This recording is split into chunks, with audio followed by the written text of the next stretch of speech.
एक गांव में एक दर्जी रहता था। वह नेकदिल, दयालु और मिलनसार था। सभी गांव वाले अपने कपड़े उसी को सीने दिया करते थे।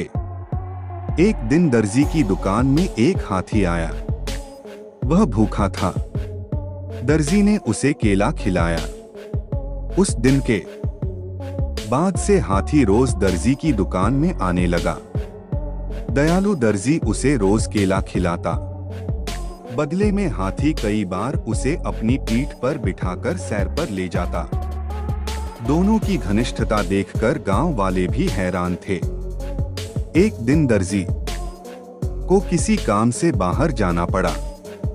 उसने अपने बेटे को दुकान पर बिठा दिया। जाते जाते वह उसे केला देते हुए कह गया कि हाथी आए तो उसे खिला देना। दर्जी का बेटा बड़ा शरारती था।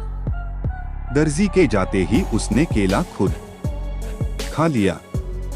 जब हाथी आया तो उसके शैतानी दिमाग में एक शरारत सूझी। उसने एक सुई ली और उसे अपने पीछे छुपाकर हाथी के पास गया।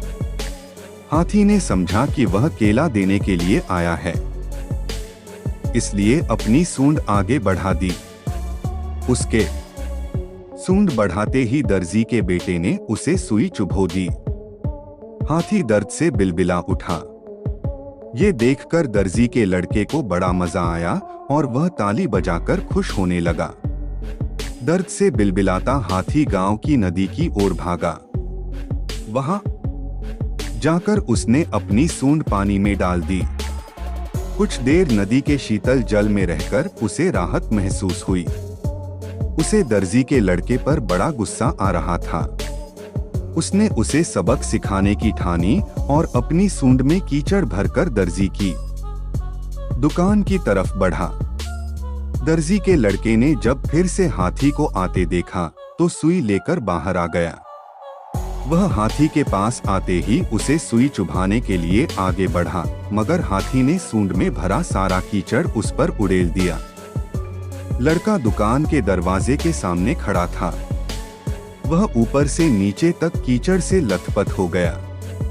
दुकान के अंदर भी छिटक गया और लोगों द्वारा दिए गए कपड़े भी गंदे हो गए।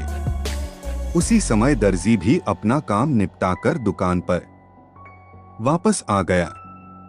दुकान की ये हालत देखकर उसे कुछ समझ नहीं आया। उसने अपने बेटे से पूछा तो बेटे ने सारी बात बता दी। दर्जी ने बेटे को समझाया कि तुमने हाथी के साथ बुरा व्यवहार किया है, इसलिए उसने भी तुम्हारे साथ वैसा ही व्यवहार किया है।